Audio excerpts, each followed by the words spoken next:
Sehat ya.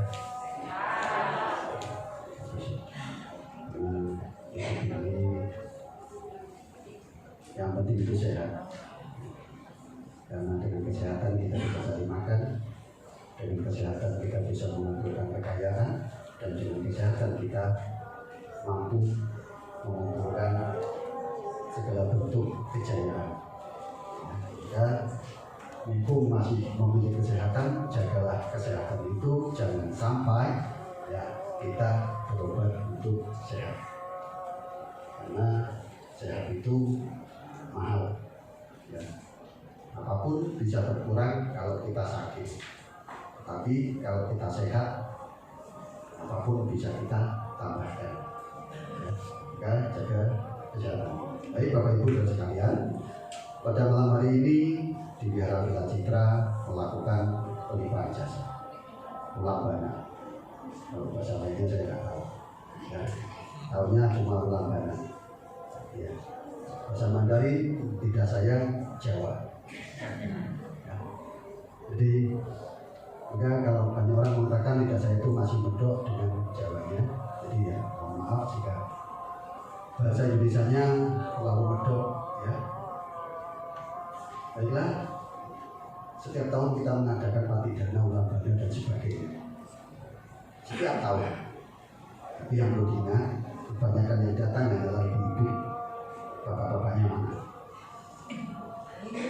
Apakah yang punya bakti itu cuma ibu-ibunya terhadap leluhurnya? Bahkan ibu-ibunya pun tidak mau mengajak anak-anaknya. Ya, bagaimana kedepannya ulabana, patidana, pelimpahan jasa itu dilakukan oleh pihak keluarga jika hal yang baik saja tidak diajarkan sejak dini. Nanti orang tua pada takut jika menjelang ajalnya, menjelang kematiannya itu tidak ada yang memberikan doa. Sekali saja anak-anaknya tidak mau diajak ke wihara untuk pelimpahan jasa. Nah, Bapak Ibu Saudara sekalian, walaupun tiap tahun wihara di sini melakukan pelimpahan jasa atau patidana ulabana, namun Bante tidak melihat persembahan. Tidak persembahkan makanan, minuman, dan sebagainya. Apa yang perlu kita persembahkan? Apakah cukup dengan kebajikan, melafalkan parita, mantra, sutra, dan sebagainya? Tidak hanya cukup itu saja.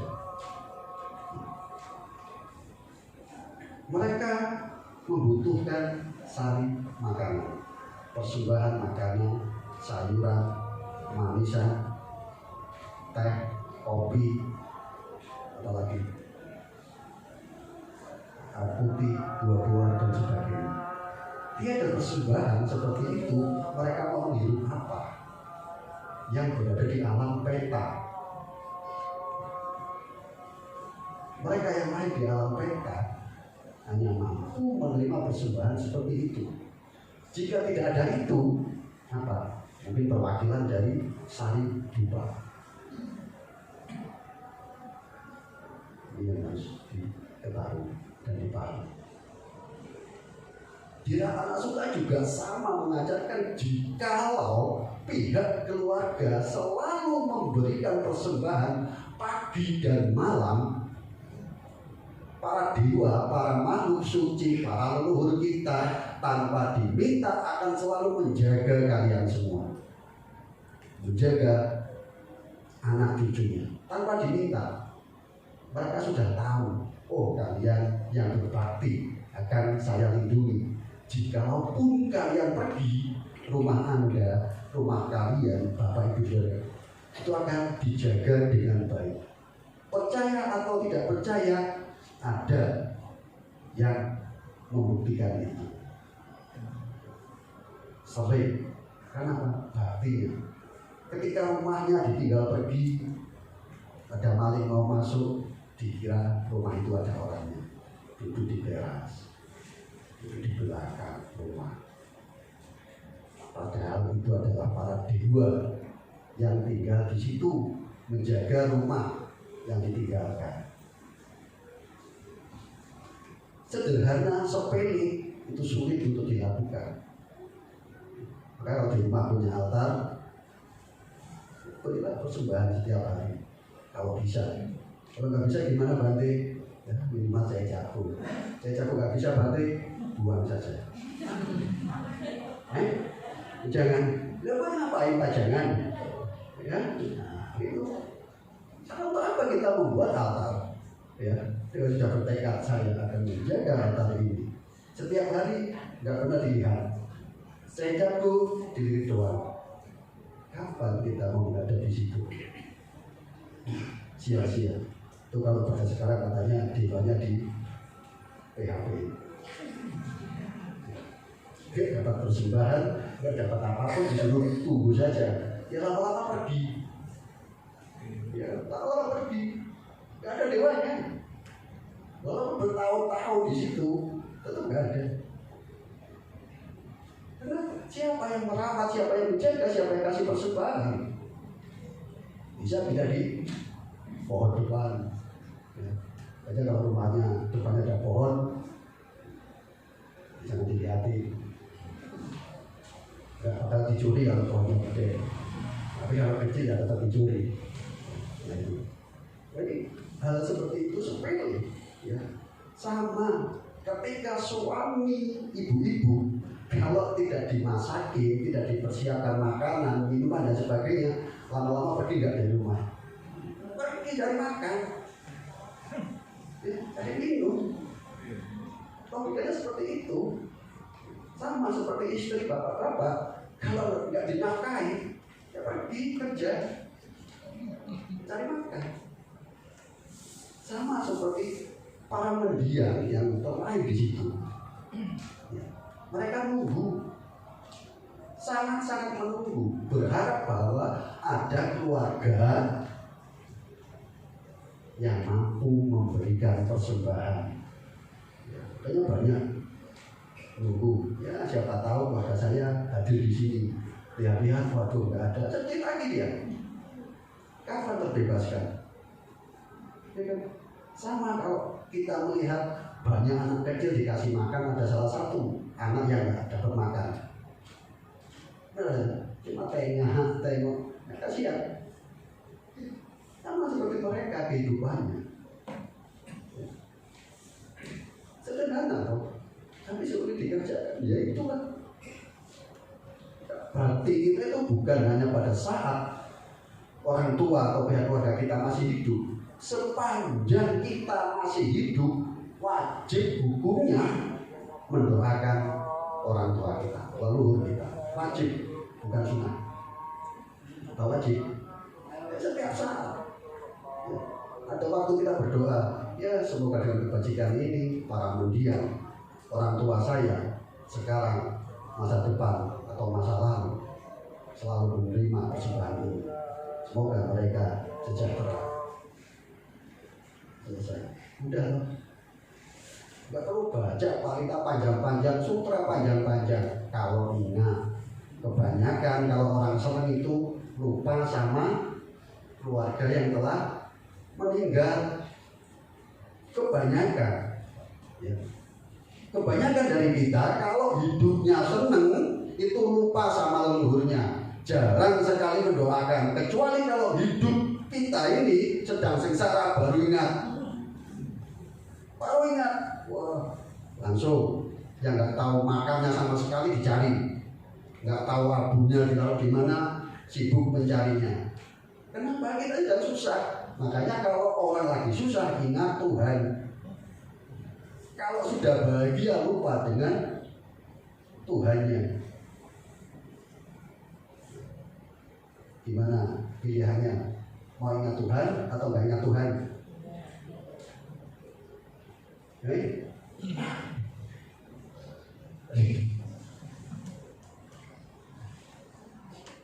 Mengingat Tuhan, nah, berarti kita berada di jalan yang benar. Itu loh kehidupan ini, ya. Banyak sekali umat Buddha hanya melakukan ritual. Mohon maaf ya, hanya melakukan ritual.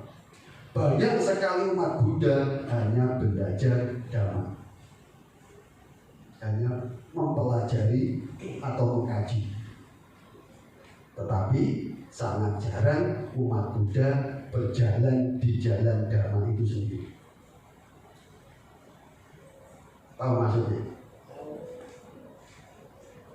Rata-rata, kan tidak semua umat Buddha datang sembahyang, pulang lupa semua.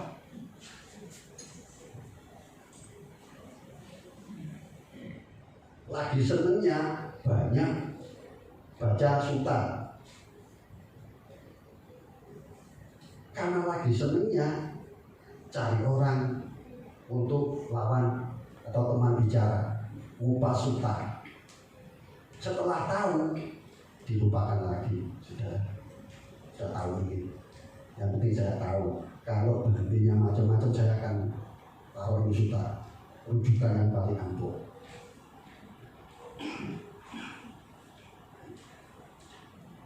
Jadi jarang sekali umat Buddha itu yang benar-benar berada di jalan Dhamma.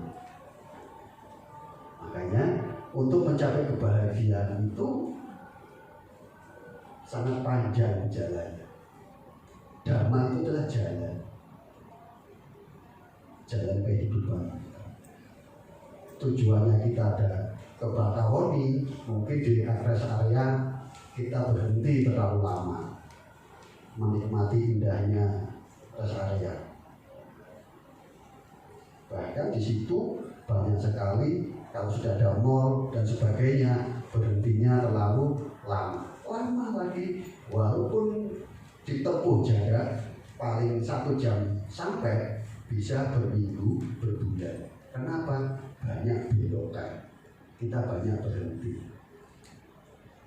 Ya, Dhamma seperti itu. Sama, terkadang para bikunya banyak berhentinya hingga lupa jalan, akhirnya pulang ke rumah lepas jubah. Banyak berhenti. Kenapa? Pemberhentian itu terkadang lebih menyenangkan daripada perjalanan.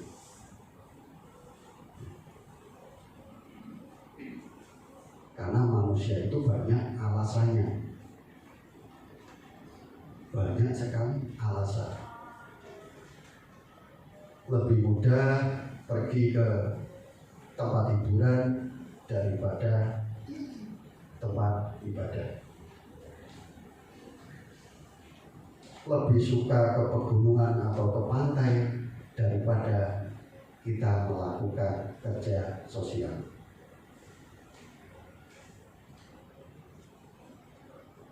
Kalau kita tertimpa musibah, nggak ada sahabat teman yang datang, katanya nggak ada kepedulian.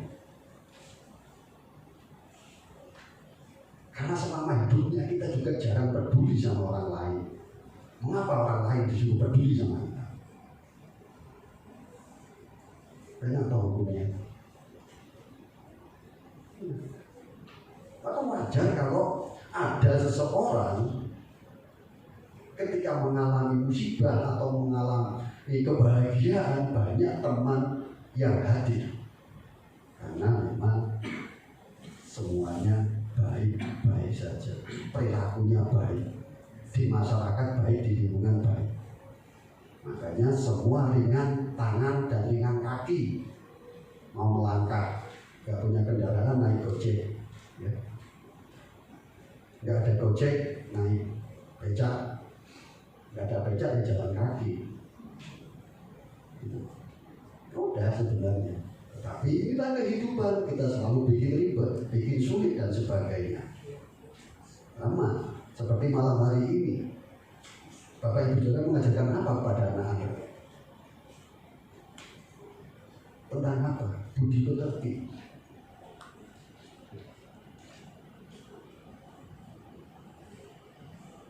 Budi pekerti pada siapa? Pada anak-anaknya. Anaknya harus bakti dan sebagainya. Tetapi pada malam hari ini tidak menunjukkan anak-anak untuk ini loh kalau sembahyang pelimpahan jasa, begini loh kalau sembahyang ulambana dan sebagainya. Besok kalau mama papa sudah meninggal, tolong adakan seperti ini. Mereka nggak tahu. Kenapa? Orang tua adalah pendidik bagi anak-anaknya. Didik. Apapun yang dilakukan oleh orang tuanya akan dicontoh dengan baik oleh anak-anaknya.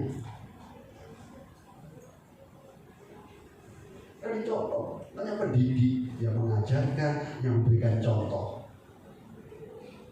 Ya kan? Makanya kalau perilaku di rumah, ya orang tua sering teriak-teriak, ya anaknya nggak jauh beda. Pasti suka teriak-teriak. Kenapa? Ya setiap hari yang dilihat seperti itu, yang didengar seperti itu dan sebagainya. Makanya kalau ada guru yang ngajar di sekolah, mereka itu juga mendidik dan mengajarkan agar apa? Anak-anak kita itu baik. Tapi ya sekarang itu pilih jadi guru. Mau diajar, mau mengajar anaknya, biar disiplin berpintar, terkadang guru itu salah. Makanya saya tidak menganjurkan ya, saudara-saudara itu jadi guru. Kasihan, ini salah sasaran, penjara lagi. Ya, karena jadi guru itu bebannya itu berat. Ya, sering lagi viral kemarin ada murid, mungkin ibunya hukum, katanya sih, ceritanya seperti itu. Nggak tahu dicubit atau diapain, nggak terima. Karena kita repot jadi guru, gaji nggak seberapa, taruhannya penjara. Nah, turunannya hati-hati. Ya bapak ibu sekarang juga menjadi guru di rumah sendiri, guru bagi anak-anaknya. Makanya Bapak Ibu sekalian, kalau ingin mau memberikan contoh yang baik, ya lihatlah diri ini. Dhamma itu hanya untuk melihat, ya, apakah saya sudah pantas jadi orang tua, apakah saya cuma tua doang, ya kan? Kalau saya sudah pantas jadi orang tua, berarti saya sudah pantas menjadi panutan anak cucu saya. Kalau sudah bisa menjadi panutan, baru orang tua itu bisa menempati kedudukan yang paling tinggi, yang pantas untuk menerima penghormatan bagi anak cucunya. Tapi kalau nggak pantas, ya jangan berharap anak-anak itu juga memiliki bakti. Ya. Jadi Bapak Ibu saudara sekalian,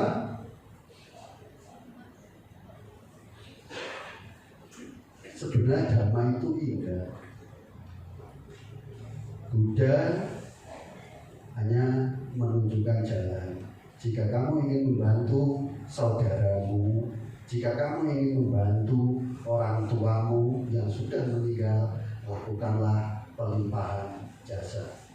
Jasa apapun itu, lakukanlah persembahan dengan baik.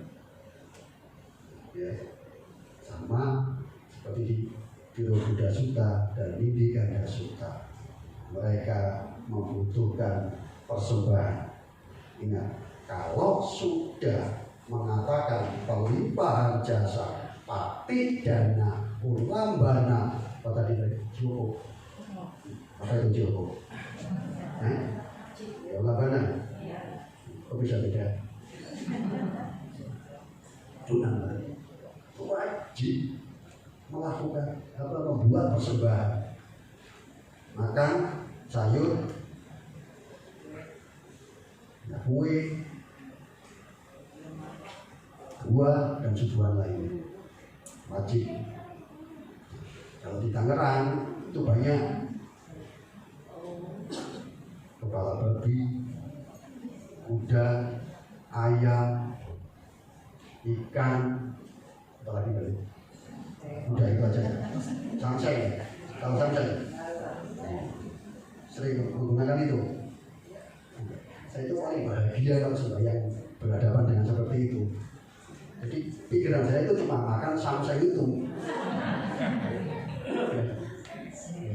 Makanya saya takut kalau lagi baca, waduh, ya cuma kepala babi, ikan, ayam, udang, dan lalapan.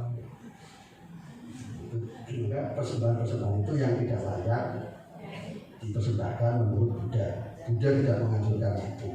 Ya. Tetapi kalau Anda memiliki keyakinan di situ, lakukan. Saya tidak melarang.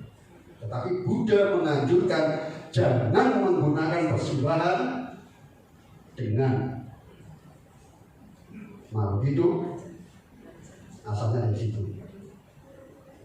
Entah bentuk apapun ya yang sudah jadi tepung sekali tidak diizinkan, karena kita mempersembahkan sesuatu yang murni, hasil jerih payah kita sendiri. Kalau mempersembahkan makhluk hidup, berapa makhluk hidup yang dipersembahkan? Banyak sekali. Kita ingin bahagia, kenapa harus mengorbankan makhluk lain? Tidak diizinkan Buddha. Tetapi kalau Anda berkeyakinan di situ, nanti kan nggak bisa melarang. Nanti waduh, Bante kalau nggak pakai kepala babi, nanti Bapak turun, Bapak datang. Kalau nggak pakai ayam, nanti maka bayangan-bayangan pikiran itu akan menghantui sepanjang hidupnya kalau tidak menggunakan alat itu. Makanya Bante tidak pernah. Kalau Anda berkeyakinan di situ, lakukan saja. Tapi Bante tidak menganjurkan, ya, karena Buddha melarang di situ. Kenapa? Pikiran ini yang mempengaruhi segalanya. Kalau kalian ragu, jangan lakukan. Tapi kalau Anda yakin, ya lakukan saja itu semua. Demi keberlangsungan semuanya. Ya, saya juga mendoakan makhluk-makhluk yang ada di dalam situ, sekaligus juga para leluhurnya. Oke, itu tahun besok atau mungkin tahun sekarang ini ya Romo, terus ada persembahan makanan, minuman, ya, komplit. Kalau ada kepala ikan, kepala babi, tolong dikeluarin dulu, ya. Tidak seperti itu, ya. Itu saya terima. Oke. Mungkin hari ini cukup.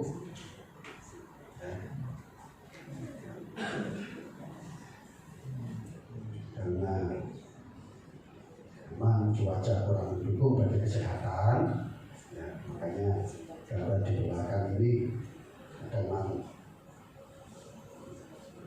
Nanti penyanyi itu juga habis kop-kopan, saya nyusul, nanti dikira Bante kok masuk anginan. Enggak kok, Bante bisa sakit. Kalau enggak sakit, saya justru bertanya-tanya.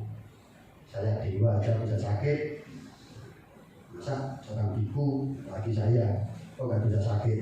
Nah, saya tanya pada alam ini, apa yang dikasihkan ramuan, apa yang masuk dalam tubuh saya? Karena semua kita akan pasti mengalami sakit, ya. Kalau sekarang jaga kesehatan, cuaca tidak menentu, minum vitamin kalau ada, kalau nggak ada minum air putih yang banyak, kopi dikurangi, teh dikurangi, tidur dicukupi, mikir yang macam-macam jangan dulu, fokus ke tujuan awal. Kalau kita mau belajar dhamma, jalanilah di jalan dhamma. Pagarnya Pancasila. Ingat, segala sesuatunya yang ingin kita lakukan kalau ingat Pancasila, di sini ada kewarganegaraan. Dan hidup kita akan nyaman dan bahagia. Kalau tidak ingat Pancasila, ya sama seperti penggembala sapi, gembalanya makan tanaman orang lain tidak ada. Pasti masalah. Oke, terima kasih. Ucapkan namo buddhaya.